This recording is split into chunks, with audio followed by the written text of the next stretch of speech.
Hello mga friend. Ayan, meron po ako ditong pansit. Ito ay bigay lang po sa akin. Ayan. At gusto ko na pong lutuin ang pansit na ito na binigay sa akin. Ayan, samahan ninyo ako. Ito po, may mga sahog na po tayo dito. Nakahanda na ang ating mga sahog. Meron tayong pritong tokwa, hipon, gulay na pechay at sibuyas at bawang.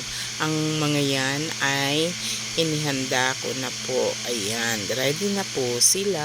Ayan, ang ating mga sahog. At heto mga friend, tara po, samahan ninyo ko.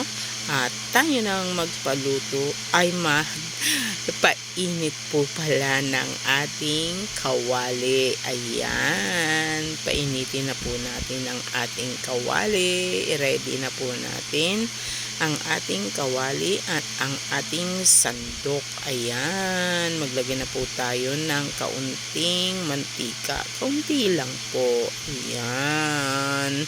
At syempre, ilagay na po natin ang ating bawang. Ayan.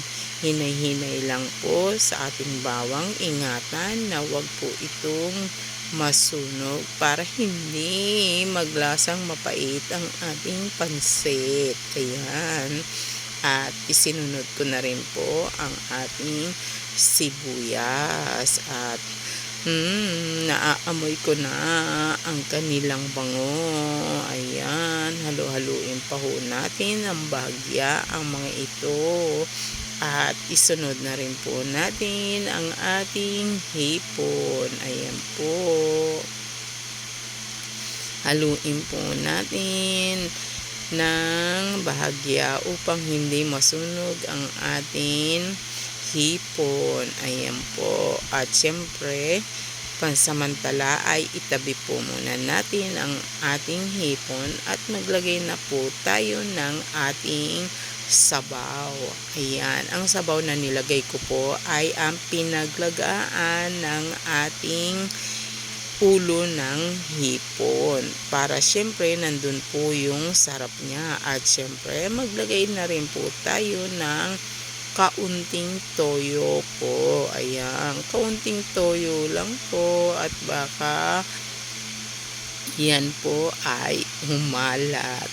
Yan po ay pakuluan po natin at syempre andun pa rin po ang paghahalo. Ayan, halu-haluin po natin at ilagay na po natin ang ating pritong tokwa at syempre ang ating pansit. Ay, muntik pa pong sumama ang kanyang level.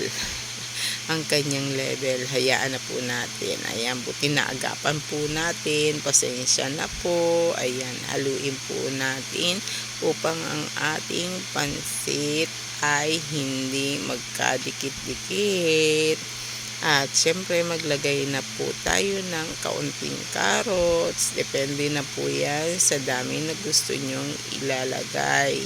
Ayan po, haluin po natin at ilagay na rin po ang mga tangkay ng pechay, pati na rin po ang kanyang dahon. Ayan, may kulay berde na po tayo sa ating pansit at isunod na rin po natin ang ating hipon. Haluin po natin ng bahagya. Ayan. At syempre kung meron po kayong dahon ng celery o ng kinchay ay samahan po natin. Pero kung wala naman po ay okay lang dahil yan po ay optional lang po. Ayan. Haluin po natin ng bahagya. At syempre, heto na po. Ready na ang ating pansit. Wow! Nakakatakam. Ang sarap. Tara po mga friend. Samahan niyo po ako. Kain na po tayo.